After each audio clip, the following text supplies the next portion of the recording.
Assalamualaikum warahmatullahi wabarakatuh. Perkenalkan, nama saya Handi Dirga. Saya Muhammad Novel Arbanin. Saya Muhammad Habibur Rahman. Kami dari kelompok 11. Di sini kami akan menjelaskan materi tentang network monitoring menggunakan Zabbix. Untuk selanjutnya bisa untuk dilihat pada video berikut ini. Baik, bismillahirrahmanirrahim. Di sini saya akan sedikit menjelaskan mengenai network monitoring. Apa itu network monitoring? Sebelumnya di sini kita akan sedikit membahas ada beberapa poin. Yang pertama itu ada pengertian, yang kedua ada tujuan, yang ketiga itu ada manfaat, dan yang terakhir yaitu adalah contoh software. Untuk pengertian network monitoring itu sendiri adalah ini suatu sistem atau tool untuk memonitoring sesuatu dengan melakukan pengawasan pada elemen-elemen jaringan. Itu tadi pengertian dasarnya. Nah, tujuan dari network monitoring sendiri adalah yang poin pertama, memberikan informasi mengenai operasional konektivitas dari peralatan dan sumber daya yang ada pada jaringan. Yang poin B, untuk mendiagnosa masalah dalam jaringan. Poin C, perencanaan dalam perubahan peralatan jaringan. Yang poin D, bahan pertimbangan untuk keperluan menentukan SLA atau Service Level Agreement. Dan yang terakhir yaitu untuk memastikan uptime keperluan pelanggan yang disesuaikan dengan ketersediaan jaringan komputer. Untuk manfaatnya sendiri, di sini ada beberapa manfaat yang dapat kita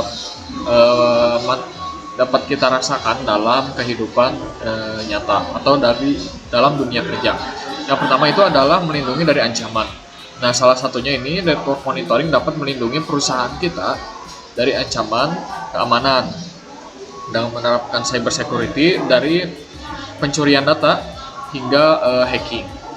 Yang nomor 2 yaitu adalah tetap terhubung dari jarak jauh. Jadi network monitoring ini memberikan fitur yang dapat memungkinkan agar kita memonitoring infrastruktur jaringan dari jarak jauh atau remote. Misal seperti kita memonitoring jaringan ini melalui aplikasi Telegram, itu mungkin salah satu contohnya. Yang ketiga adalah memonitor jaringan dan mengoptimalkannya. Layanan monitoring jaringan ini dapat memetakan infrastruktur bisnis kecil. Ini salah satu penerapan dalam kehidupan sehari-hari juga, dan menunjukkan area peningkatan SMP atau Server Message Block. Dan yang terakhir itu adalah mendapatkan informasi. Jadi network monitoring akan mengirimkan informasi penting dan peringatan kepada Anda apabila masalah itu muncul. Mungkin ini ada beberapa contoh software yang dapat digunakan untuk memonitoring jaringan. Yang pertama itu ada Capsefree.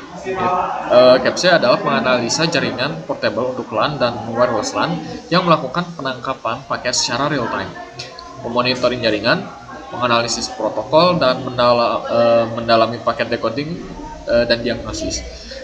Untuk yang contoh aplikasi kedua yaitu adalah Wireshark. Wireshark mungkin kita sudah mengetahuinya di pelajaran semester lalu. Jadi Wireshark itu merupakan salah satu tool atau aplikasi capture paket data berbasis open source untuk melakukan analisis dan pemecahan masalah jaringan. Dan yang ketiga itu ada Nagios. Nagios juga merupakan salah satu aplikasi yang sering digunakan dalam network monitoring. Jadi Nagios ini merupakan open source monitoring sistem komputer, jaringan pemantauan, dan monitoring infrastruktur aplikasi perangkat lunak. Dan yang terakhir contohnya adalah OpenNMS. Jadi ini merupakan salah satu aplikasi open source yang bisa dimodifikasi yang untuk dapat menerapkan standar fault management untuk jaringan web server Apache. Mungkin sekian presentasi yang dapat saya sampaikan. Untuk selanjutnya kita lanjutkan pada penerapan network monitoring. Terima kasih.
Jadi ini adalah tampilan awal Zabbix di web, lalu setelah itu klik next.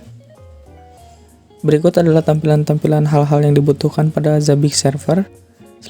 Selanjutnya di sini kita masukkan nama dan password database yang telah dibuat pada Zabbix server. Lalu di sini kita memasukkan hostname sebagai contohnya netmon.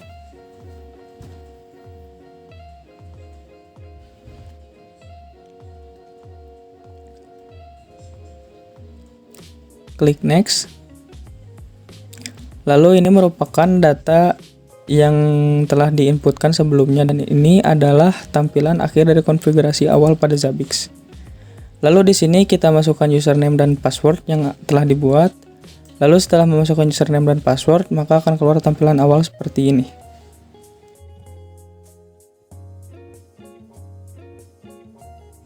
Lalu selanjutnya masuk ke pilihan konfigurasi.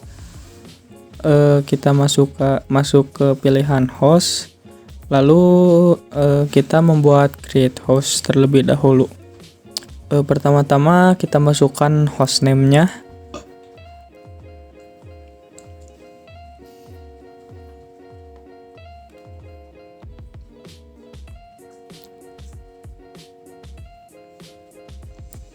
Setelah memasukkan hostname, kita masukkan IP address-nya.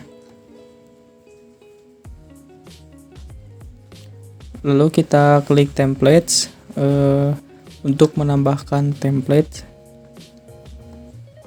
Masukkan sesuai dengan OS. Dan kita masukkan template modul ICMP. Setelah di-add, kita kembali lagi ke pilihan host. Lalu kita add. Di sini gagal karena grupnya masih belum diisi. Lalu kita isi terlebih dahulu grupnya. Pilih klien. Lalu kita add. Host telah ditambahkan. Ini adalah tampilan jika telah berhasil. Untuk melihat availability-nya,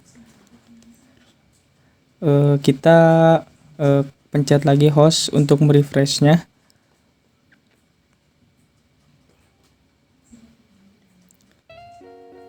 Setelah terlihat availability-nya telah bisa, kita langsung menuju monitoring dan melihat kepada latest data. Di sini masukkan host-nya.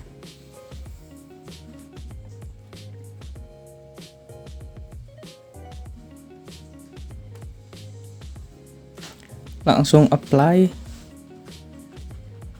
Di sini telah terlihat statistik dan persentase dari server klien.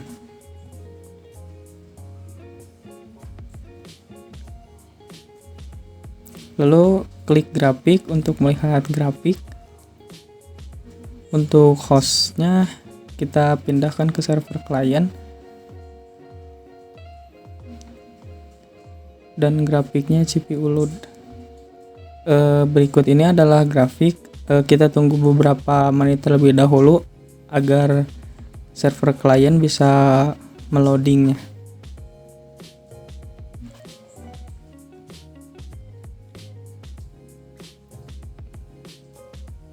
Di sini grafik sudah mulai terlihat.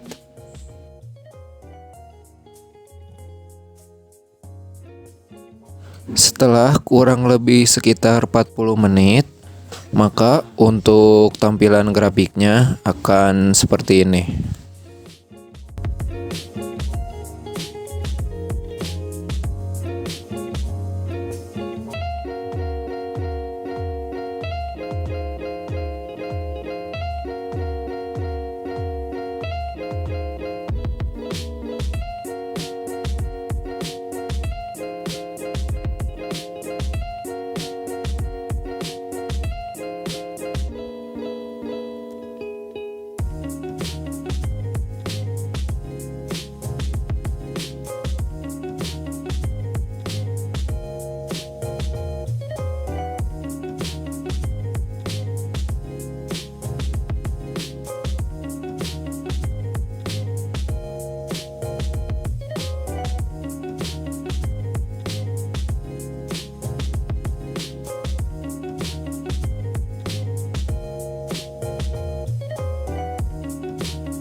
Sekian video yang bisa kami sampaikan.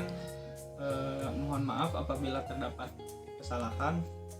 Sekian dari kelompok kami. Wassalamualaikum warahmatullahi wabarakatuh.